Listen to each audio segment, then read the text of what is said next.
काँग्रेसचे आमदार नाना पटोले आणि महसूल मंत्री चंद्रशेखर बावनकुळे या दोघांमध्ये सध्या चांगलीच जुंपलेली आहे।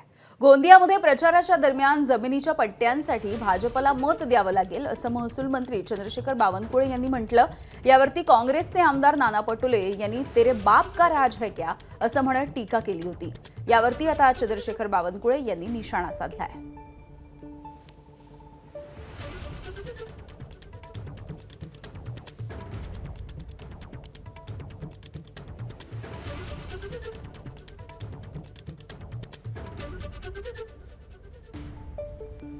क्या एक मंत्री आया था बावनकुळे, वो बोल रहा था कि तुमने हमको चुनकर नहीं दिया तो पट्टे नहीं देंगे, तो तेरे बाप का राज है।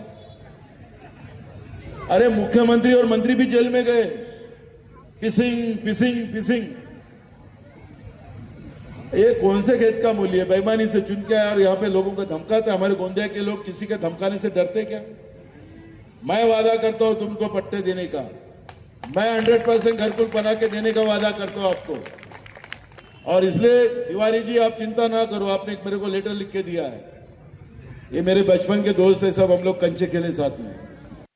माझ्या वडिलाचा माझ्या बापाचा उल्लेख करून जर नाना पटोले हे निवडणूक जिंकण्याचा प्रयत्न करत असेल तर तो त्यांना महागात पडणार आहे।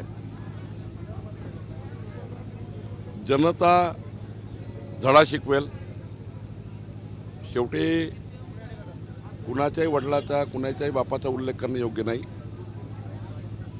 आणि असा अपमान करणे योग्य नाही आहे। त्यांनी आमच्या परिवाराचा आमच्या घराचा अपमान केला आहे।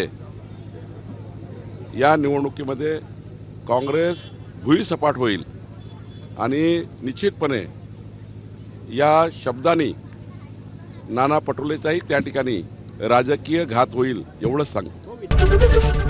एबीपी माझा, उघडा डोळे बघा नीट।